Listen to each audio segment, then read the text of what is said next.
Hi, this is Riley, and this is Torrevieja News for Tuesday, 19th May 2026. Let's start with some great news for residents in La Mata. The local neighborhood association has welcomed a major improvement to the bus connections between La Mata and the Torrevieja University Hospital. The Councillor for Transport, Antonio Vidal, shared details of the new direct route, which is designed to cut travel times and completely eliminate the need for passengers to change buses. This is a massive win for the community, especially for the elderly, regular outpatients, and anyone without a car who used to face lengthy journeys into the town center first.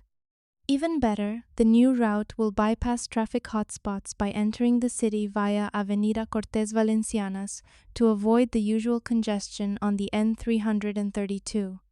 The trip should now take between 20 and 30 minutes, with 8 daily services running Monday to Friday and 4 over weekends and bank holidays. Widening out slightly, a vital regional project is moving a step closer. The regional government has received 11 bids to draft the technical design and documentation for the future expansion of the CV95 between Orihuela and Torrevieja. The Vice President and Minister for Infrastructure, Vicente Martínez Mus, said he was delighted with the high level of interest from top-tier engineering firms. The contract is valued at €1.7 million, and it is a massive priority, with the total investment for the expansion estimated to be around €180 million to increase road capacity and safety on one of our most congested routes.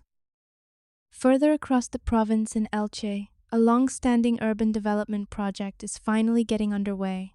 Heavy machinery is expected to arrive this week to begin earth-moving works on the Vinalopó Commercial Park. The commercial side of things is moving quickly, spanning over 33,000 square meters with deals already secured for supermarkets and food retailers. However, the residential side, which has the potential for 700 new homes, is moving a bit slower due to regulatory changes and adjustments, with experts predicting machinery might not start on that phase until the end of 2027. Moving into some of the more serious news from the wider area, the Guardia Civil has arrested a man and a woman in Rojales for allegedly defrauding an 81-year-old man out of €86,000. The suspects moved into the victim's home after pretending to be his carers, but they are accused of systematically draining his life savings and holding him against his will.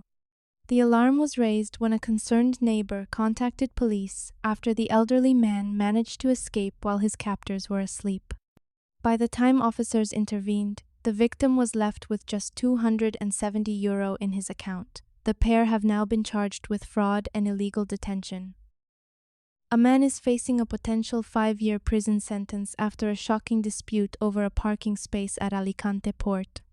The incident happened back in June 2024 at the ferry terminal, where a heated argument broke out over a space reserved for staff. The accused allegedly bit the victim's ear with such force that part of it was severed, and he then went on to assault 2 police officers during his arrest. The trial is set to take place tomorrow morning at the Provincial Court of Alicante. Finally, a bit of good news. We are also seeing costs come down from today.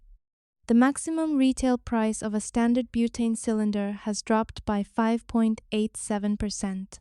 Bringing the price down to €15.39.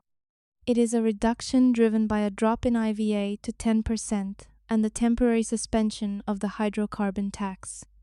Authorities have pointed out that these tax reliefs have done a great job of offsetting massive surges in international raw material costs, which have jumped by over 74%. That is the roundup for this Tuesday. If you want to find out more about these stories and others, visit thisistorrevieja.com. I will be back tomorrow. For now, enjoy the rest of the day.